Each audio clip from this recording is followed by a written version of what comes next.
Hello. So you need to get somewhere quickly for some reason. Perhaps you're running a little late to class, or you're running away from problems of your daily life, even though you know it won't do you any good. Or you might have accidentally awakened one of the ancient ones named Bakrug. Don't worry, it happens to the best of us. And suddenly you find walking doesn't get you where you need to be quite as fast as you would like it to. And that's okay, because I'm actually a long-time user of running, and I can show you the ropes of running, so you can get away from your problems faster. Before we get into the ins and outs of running, however, we need to touch on the hardware of running. I would make a joke about needing legs to do this, but I already did that a few videos ago, and that's exactly what I'm going to do. So you're going to need legs to start.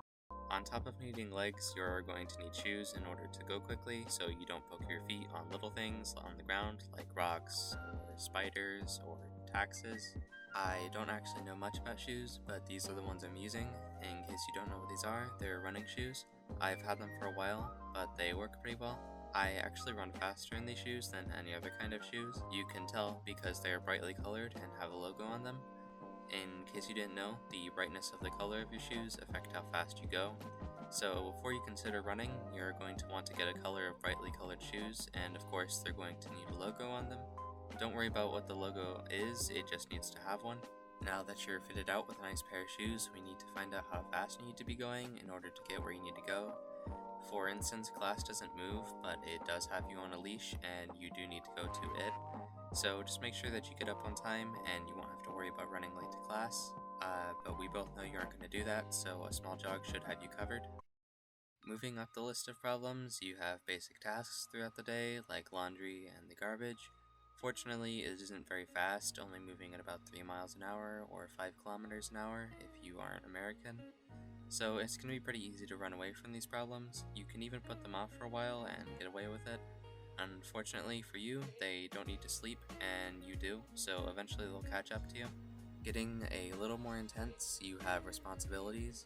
These are harder to run from, averaging about 5 miles an hour or 8 kilometers an hour if you like counting wrong.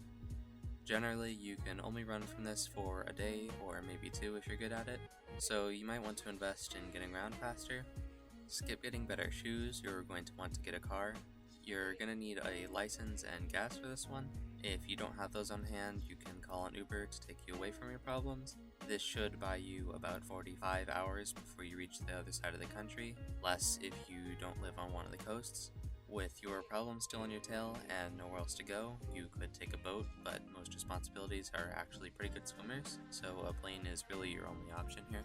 So the flight should only take about 8 hours or so once you get off, you'll have about a week or 2 to relax, because your problems took a boat. They're cheaper, actually. So you're faced with a choice to go into the east to keep getting away from your problems, or to take a rocket into space. It should buy you a few days at least. Or maybe it would be less work if you just went back home and dealt with your problems when they came up instead of running away from them. Unless it's Bakrug, then you should definitely take that rocket.